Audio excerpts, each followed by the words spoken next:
வணக்கம் நண்பர்களே, welcome to நம்ம ஊர் அரசியல்வாதி சேனல். இன்னைக்கு இந்த வீடியோவில் எதை பற்றி பார்க்க போகிறோம் அப்படின்னா, இங்கே பாண்டே அவர்கள் இடும்பாவனம் கார்த்திக் அவர்கள் வந்து திணற கேள்வி கேட்டிருக்கிறாருன்னு சொல்லலாம்.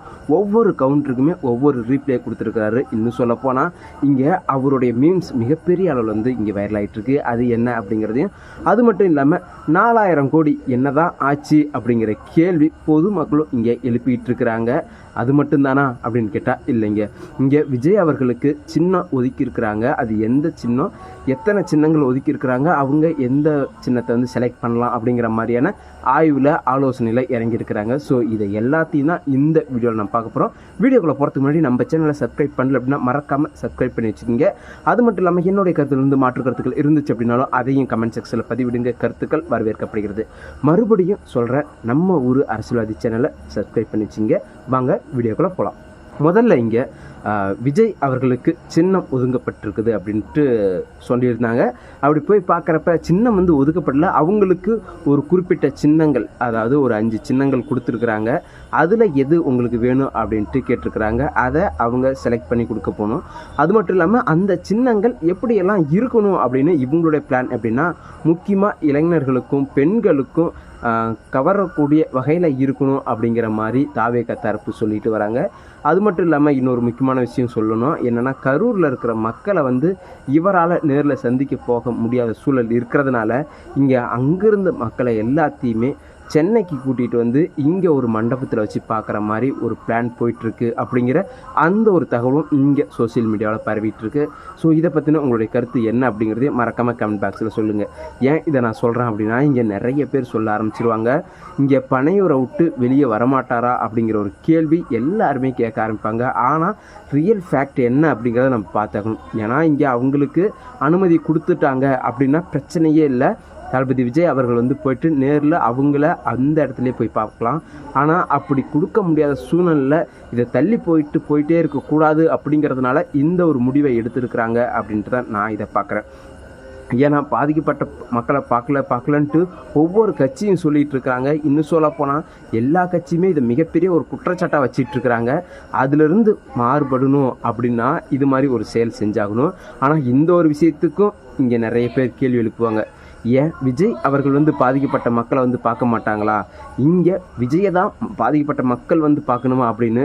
ஆனால் ரியல் ஃபேக்ட் தெரியாத மாதிரியே அவங்க பேசுவாங்க. அதுதான் இதில் இருக்கிற ஒரு பிரச்சனை அப்படின்ட்டு நான் பார்க்குறேன். ஏன் இதை மறுபடியும் சொல்கிறேன் அப்படின்னா, இங்கே விஜய் மீது ஒரு பிம்பத்தை உருவாக்க பார்க்குறாங்க. அவர் வந்து வெயிலையோ மழையிலையோ, இன்னும் சொல்லப்போனால் பாதிக்கப்பட்ட மக்களை வந்து அவர் பார்க்கவே மாட்டார், ஏதோ ஒரு பிரச்சனை அப்படின்னா அவர் அப்படியே ஓடிடுவார் அப்படிங்கிற பல பிம்பங்களை இங்கே உருவாக்கிட்டு இருக்கிறாங்க.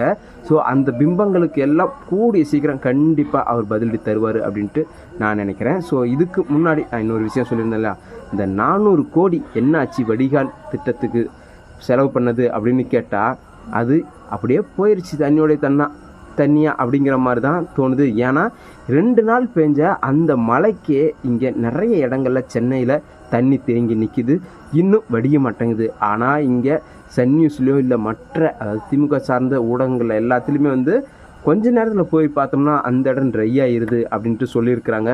எப்பா நீங்கள் உருட்டலாம் இல்லை முட்டு குடி கொடுக்கலாம், ஆனால் இந்த அளவுக்கு முட்டு கொடுப்பீங்களா அப்படிங்கிற அளவுக்கு யோசிக்க தோணுது. ஏன்னா உண்மை ஒரு புறம் கண்முன்னே இருக்கிறப்ப இங்கே பொய்யான செய்திகள் எப்படிலாம் பரப்புது அப்படிங்கிற அந்த ஒரு விஷயந்தாங்க.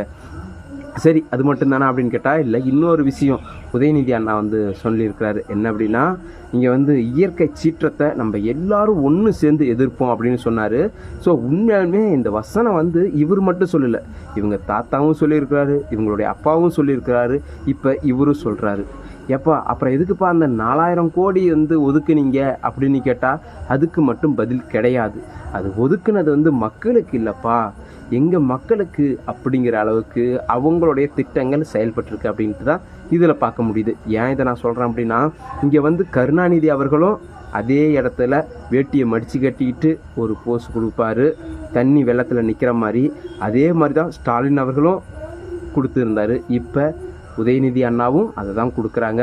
இன்னும் ஒருபடி மேலே போய் இவர் கண்ட்ரோல் ரூம்லேயோ எங்கேயோ போய் உட்காந்து நிறைய கேள்விகள் கேட்குறதும் விதவிதமாக போஸ்கள் கொடுக்குறதும் வேறு மாதிரி இருந்துச்சு. ஸோ உண்மையுமே பார்க்குறப்ப ஆஹா நமக்காக இப்படி ஒருத்தர் வேலை செய்கிறாரே அப்படிங்கிற அளவுக்கு பிரமிப்பாக இருக்குது, ரொம்ப வியப்பாக இருக்குது அப்படின்ட்டு தான் சொல்லணும்.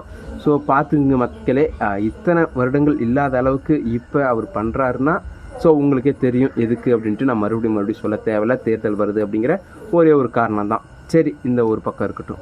இன்னொரு முக்கியமான விஷயம், இடும்பவனம் கார்த்திக் அவர்களை பாண்டே அவர்கள் வச்சு செஞ்சாங்கன்னு முதல்ல சொல்லிட்டு அந்த டாப்பிக்கை கடைசியில் தூக்கி போட்டியே அப்படின்னு நினைக்கலாம். ஸோ அதுக்கு ஒரு ரீசன் இருக்குது. ஏன்னா இந்த ஒரு விஷயம் சாதாரணமாக இல்லைங்க.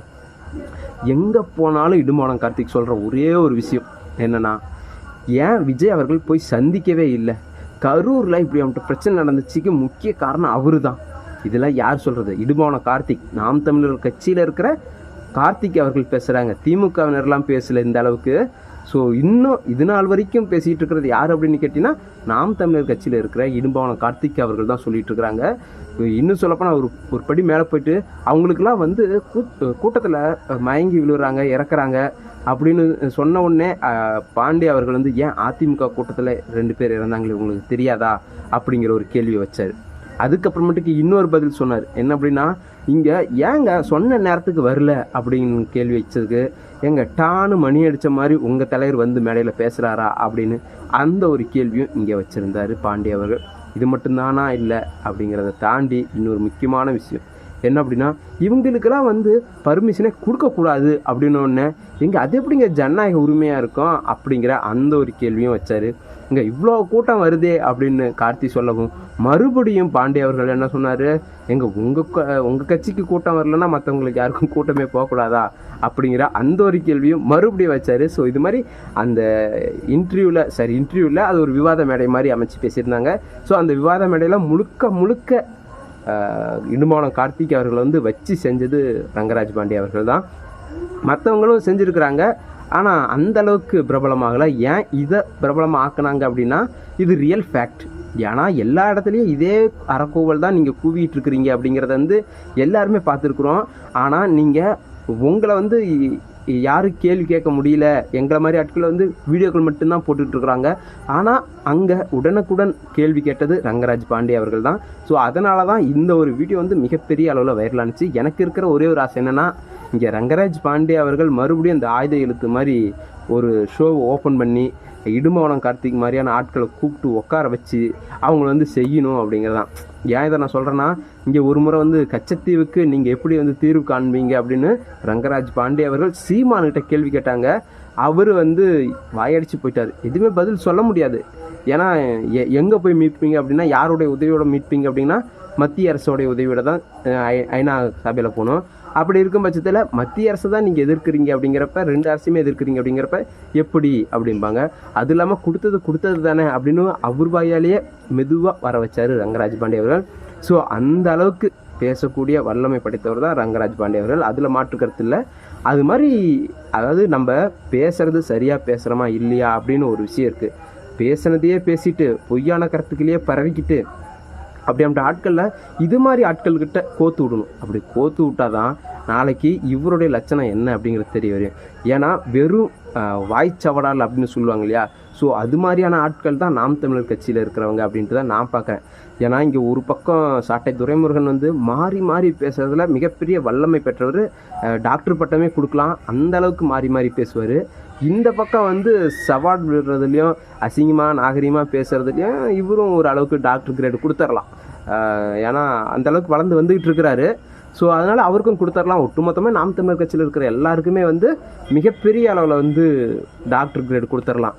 எப்படியெல்லாம் ஏமாற்றலாம், எப்படியெல்லாம் மக்களுடைய சிந்தனையை மழுங்கடிக்கலாம். இன்னும் சொல்லப்போனால் அவங்களுடைய சிந்தனையை ஒரு நிமிஷம் யோசித்து பார்த்தாங்க அப்படின்னா, ஐயோ பொய்யா சொல்லிட்டு இருக்கிறாயா அப்படிங்கிற அளவுக்கு ஒரு சில விஷயங்கள் சொல்கிறாங்க. ஒரு சில விஷயங்கள் எப்படி சொல்கிறதுனா, உண்மைக்குள்ளார ஒரு பொய்யை வச்சு சொன்னோம்னா அது பொய்ன்னு தெரியாது இல்லையா.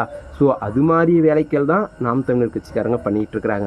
ஒரு சில விஷயங்கள் இன்னும் சொல்லப்போனால், சீமான் அவர்கள் நேற்று ஒரு விஷயம் சொல்லியிருந்தார். இன்னைக்கு காலையில் தான் நினைக்கிறேன்.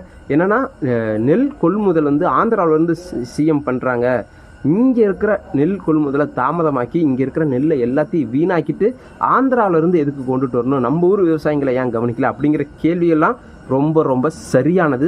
அது மாதிரியான கேள்விகள், அது மாதிரியான விஷயங்கள் பண்ணுனா எல்லாருமே வரவேற்பாங்க. இதில் கட்சி பாகுபாடே இல்லாமல் எல்லாருமே ஒட்டுமொத்தமாக வரவேற்பாங்க. ஆனால் சீமான் அவர்கள் அப்படி பண்ணுறாரா அப்படின்னு கேட்டால் கிடையாது. இப்படி ஒன்று பேசுவார். உடனே அடுத்த கொஸ்டின் எப்படி தாவும் அப்படின்னா விஜய் அவர்கள் குறித்து தாவும். ஸோ உடனே அவர் மறுபடியும் அம்பியாக இருந்தவர் அந்நியனா மாறிடுவார். ஸோ அப்படியாமட்ட மனநிலையில் தான் அவர் இருக்கிறாரு. அவர் என்ன பண்ணுவார், ஏன்னா நம்ம வந்து நல்ல விஷயங்களை மட்டுமே பேசினா நம்ம வந்து பிரபலமாக மாட்டோம். அப்பப்போ இந்த பப்ளிசிட்டி, அதாவது பிரபலமான ஆட்களை வந்து நம்ம டச் பண்ணணும். விஜய் அவர்களை குறிப்பாக டச் பண்ணால் நமக்கு இன்னும் ஓட்டு வங்கி, மீடியா கவரேஜ் இதெல்லாம் வந்து அதிகமாகும் அப்படின்னு நினச்சிட்டு அவர் பேசுகிறாரு. ஆனால் அதில் ஒன்று நடக்கும், வீடியோ கவரேஜ் வேணுமா நடக்குமே தவிர, ஆனால் ஓட்டு வங்கி அப்படிங்கிறது வந்து நாளுக்கு நாள் குறைஞ்சிக்கிட்டே இருக்குது அப்படிங்கிறத சீமான் அவர்கள் புரிஞ்சுக்கணும். நான் எங்கேயோ ஆரம்பித்து எங்கேயோ போயிட்டேன், சரி. ஸோ நான் எதுக்கு சொல்கிறேன்னா, இந்த நெல் கொள்முதல் இருக்குது பார்த்தீங்களா, அதை தமிழ்நாட்டில் மிகப்பெரிய அளவில் வந்து கோட்டை விட்டுட்டாங்க திமுக அரசு அப்படின்னு நினைக்கிறேன். ஏன்னா ஒவ்வொரு இடத்துலையுமே அவ்வளோ நெல் வந்து இப்போ முளைச்சி போயிடுச்சு.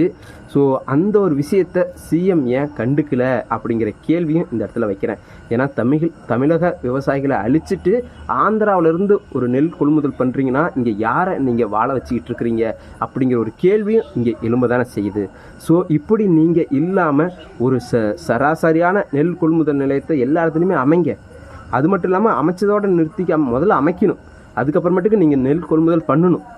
அதுக்கு முன்னாடி இந்த மலை சீற்றங்கள்லேருந்து காப்பாற்றுறதுக்கு நீங்கள் முதல்ல நெல் கொள்முதல் பண்ணிடுங்களேன். ஏன் நம்ம தமிழ்நாட்டு விவசாயிகளை வந்து இப்படி வந்து கவலை கிடத்தில் இன்னும் சொல்லப்போனால் எவ்வளோ கஷ்டப்பட்டு மழையிலையும் வெயிலையும் இருந்து உழைச்சிருப்பாங்க. ஸோ ஒரு பயிரை உண்டாக்கி கொண்டுட்டு வரத்துக்குள்ளார அவங்க பட்ட சிரமங்கள் அவங்களுக்கு தான் தெரியும். ஸோ அதையெல்லாம் கருத்தில் எடுத்துக்கிட்டு எந்த அரசாக இருந்தாலும் சரி, எந்த அரசாக இருந்தாலுமே சரி, கொஞ்சம் விவசாயிகளுக்கு முன்னுரிமை கொடுங்க. ஏன்னா உணவுப் பொருட்கள் அப்படிங்கிறப்ப அது பழுதாகிறதுக்கு, வீணாகிறதுக்கு நிறைய வாய்ப்பு இருக்குது. அப்படி இருக்கும் பட்சத்தில் அதை நம்ம எடுத்து டேக் ஓவர் பண்ணி அதை கரெக்டான நேரத்தில் உரிய நடவடிக்கை எடுத்துட்டோம் அப்படின்னா அது எல்லாருக்குமே சந்தோஷம். ஒரு ப்ராடக்டாக உருவாகவும் செய்யுது. அதே சமயம் அந்த ப்ராடக்ட்டுக்கு உண்டான பொருள் விலையை வந்து அந்த விவசாயிகளும் வாங்கிட்டு அவங்களும் சந்தோஷமாக போவாங்க. ஸோ இது மாதிரியான விஷயங்கள் பண்ணணும் அப்படின்ட்டு சீமான் கூட நானும் இதை கைகோர்த்து சொல்கிறேன் அப்படிங்கிறதுல நான் ஆணித்தனமாக சொல்கிறேன். என்னப்பா நான் தாவேக்காவில் இருந்துக்கிட்டு நாம் தமிழருக்கு சப்போர்ட் பண்ணுறேன் அப்படின்னா நம்ம அப்படி இல்லை. நம்ம யார் சரியாக இருக்கிறாங்க, சரியாக பேசுகிறாங்களோ அவங்களுக்கு நம்ம ஆதரவு கொடுப்போம். அதனால் நல்ல விஷயங்களை வந்து மக்களுக்கு கொண்டுகிட்டே போகக்கூடாது. எதிர்கட்சியில் இருக்கிறவங்க நல்ல கருத்துக்களே சொன்னாலும் அதெல்லாம் நம்ம பேசவே கூடாது அப்படின்ட்டுலாம் நம்ம மைண்ட் செட்டில் யார் நல்லது சொன்னாலும் அதை உண்மையாலுமே நம்ம மக்களுக்கு எடுத்துகிட்டு போகணும் அப்படிங்கிறதான் என்னுடைய எண்ணம். அது மட்டும் இல்லைங்க, இங்கே மற்ற விமர்சனங்களுக்கும் நம்ம பதிலும் சொல்லுவோம் அப்படிங்கிறது தான் என்னுடைய கருத்து. என்னுடைய இந்த பதிவு உங்களுக்கு பிடிச்சிருந்துச்சு அப்படின்னா மறக்காமல் லைக் பண்ணுங்கள், ஷேர் பண்ணுங்கள். முக்கியமாக நம்ம ஊர் அரசியல்வாதி சேனலை சப்ஸ்கிரைப் பண்ணி வச்சுக்கிங்க.